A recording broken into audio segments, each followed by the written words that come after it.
خان صاحب کے سلمان راجہ صاحب اور میں ہم شہری ہیں اس ملک کے، ہم وکیل بھی ہیں. ایک مرتبہ ہے وکالت کی دنیا میں سلمان راجہ کا، میں بھی فقیر ہوں اسی گلی کا، اور یہ ہمیں روک رہے کہ جج صاحب سے اجازت لینی پڑے گی. کیوں جج صاحب سے اجازت لینی پڑے گی؟ ہماری شناخت کر لیں اور ہمیں اندر جانے دیں. یہ ڈھونگ، یہ بالکل ڈھونگ ہے، بہانہ ہے، یہ غلط بیانی ہے، یہ جھوٹ ہے کہ یہ اوپن ٹرائل ہے. آپ کے سامنے ہم گئے اندر، آدھا پونا گھنٹہ ہمیں اندر انتظار کرایا گیا اور پھر کہا گیا کہ کھوسا صاحب آ جائیں. کھوسا صاحب بھی نہیں جانے کو تیار جب تک یہ اوپن ٹرائل، یہ ریسٹرکشن کم نہیں ہوتی. یہ ریسٹرکشن اس طرح کی ہوں گی تو پھر کیا ٹرائل ہو رہا ہے؟ تو یہ مس ٹرائل ہے. یہ ٹرائل خان کا غلط ہے اور شاہ محمود بیچارے کو وہ ہتھکڑیاں لا کے اب فارن منسٹر کو لے کے پھرتے ہو، کچھ شرم آنی چاہیے.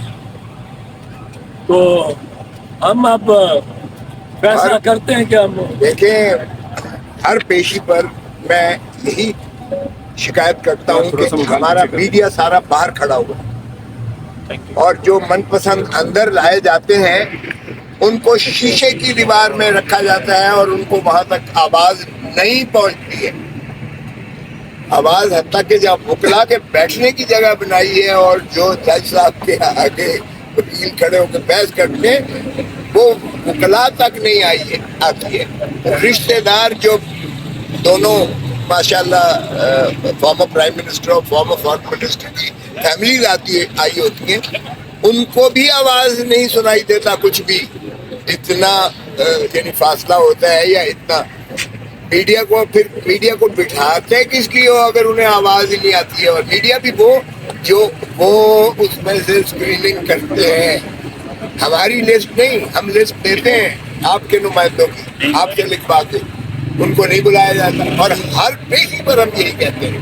اب راجہ صاحب آپ کو بتائیں گے کہ انہوں نے جو آرڈر کروایا تھا جیل ٹرائل کو، جو انہوں نے منسوخ کروایا تھا، تنظم کروایا تھا، غیر قانونی اور غیر آئینی کروایا تھا، اس میں بھی کیا آبزرویشن تھی کہ اگر جیل کے ٹرائل ہی ہو تو کس انداز سے ہوگا اور کتنا اوپن ہوگا اور نیشنل میڈیا کو رسائی ہوگی، پبلک کو رسائی ہوگی، وکلا کو رسائی ہوگی. یہ بتاتے ہیں آپ کو، لیکن کسی کو کوئی رسائی نہیں ہے. یہ سیکریٹو ٹرائل ہمیں قبول نہیں ہے. ہمارے ملک کے آئین و قانون کے مطابق یہ حق ہے ہر شہری کا اور میڈیا کے ہر رکن کا دیکھ سکے کہ انصاف کیسے ہو رہا ہے، کیا انصاف ہو رہا ہے، نہیں ہو رہا، جج کے تیور کیا ہیں، گواہان کے تیور کیا ہیں. یہ بہت اہم ہے.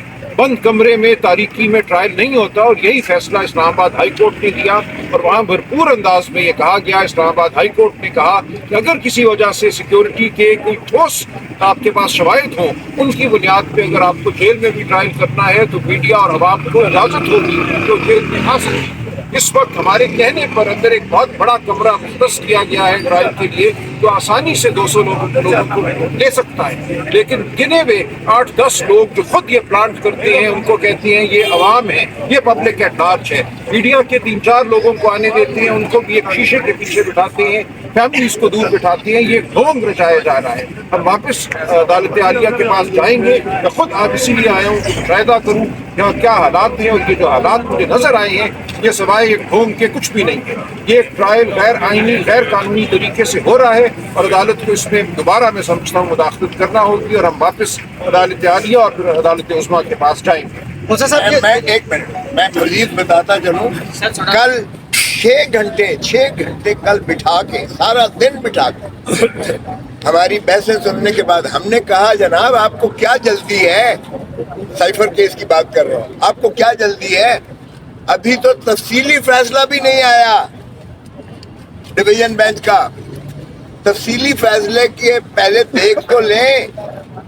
اور اس کی روشنی میں ہی آپ آگے بڑھ سکتے ہیں، وغیرہ نہیں بڑھ سکتے۔ یہ ٹرائل آپ کا پہلے بھی کلعدم کر دیا گیا تھا، سارا کا سارا کلعدم کر دیا گیا تھا۔ آج آپ پھر بضد ہے، کل بضد سے فرد جرم لگانا ہے، فرد جرم لگانا ہے۔ او بھائی فرد جرم لگانا ہے، میں نے خود عماد یوسف کے کیس میں سپریم کورٹ سے جو ہے آرڈر کروایا تھا، اور سپریم کورٹ نے یہ حکم دیا کہ فرد جرم کوئی مذاق نہیں ہے، یہ روٹین کی چیز نہیں ہے کہ کسی کو جو ہے ٹرائل پر ڈال دیا جائے، فرد جرم لگا کر ملزم بنا دیا جائے۔ فرد جرم سے پہلے ملزم نہیں ہوتا، وہ اس کو ملزم بنا دیا جائے اور اس کے بعد اس کا ایک ٹرائل ہو، اس کی مشتہری منادی ہو، بدنامی ہو، عزت نفس مجروح ہو، خاندان اس کا جو ہے خانوادہ اس کی بدنامی ہو، سارا کچھ ہو، اور اذیت و کرب کے بعد بالآخر آپ اس کو بری کر دیں۔ اور پھر اس میں جورسڈکشنل انکیپیسٹی کی باتیں تھیں، سپریم کورٹ کہہ چکا کہ پہلے اس چیز کا تعین کیا جائے کہ جورسڈکشن ہے بھی کہ نہیں ہے، اور سارے استدلال ہم نے کہا کہ پہلے جو فکری فیصلہ آنے دے، اس کی روشنی میں آپ کر بھی سکتے ہیں کہ نہیں، لیکن چلتی ہے، کس چیز کی چلتی ہے، حکم نامے ملتے ہیں کہ یہ کرنا ہے وہ کرنا ہے۔ پھر جب ہم نے کہا کہ جی کم از کم فوراً 4 جرنلسٹ یہاں آئے ہوئے تھے جن کے ہم نے نام لیے، ہم نے کہا یہ جرنلسٹ بھی بلائے جائیں، پاکستانی بھی ہم نے آپ سے لیے چینل جتنے ہیں، لیکن انہوں نے کہا جی کلیئرنس ملے گی، کلیئرنس کون دے گا؟ اس کا مطلب ہے کہ عدالت فیصلہ وہ نہیں کر رہی ہے اوپن ٹرائل، کوئی اور کنٹرول کرتا ہے اس کو۔ وکلا ہے تو وکلا آپ کے سامنے دھکے کھا رہے ہوتے ہیں، باہر ہوتے ہیں، یعنی ان کی بھی کلیئرنس کوئی اور دے گا، تو پھر کیسا یہ اوپن ٹرائل ہے؟ چلیں جی سر واپس آگے کریں۔ ایک منٹ ہم سلمان راجہ اور میں، ہمیں اب کہا گیا ہے کہ آپ آ جائیں، اور ہم جا رہے ہیں اس میں انڈر پروٹیسٹ جا رہے ہیں کہ ہمیں یہ اس میں کوئی ٹرانسپیرنٹ چیز نظر نہیں آئی، بٹ ہم اس وقت جا رہے ہیں کہ ہم بھی دیکھیں کہ اندر کیا ماحول ہے۔ ہاں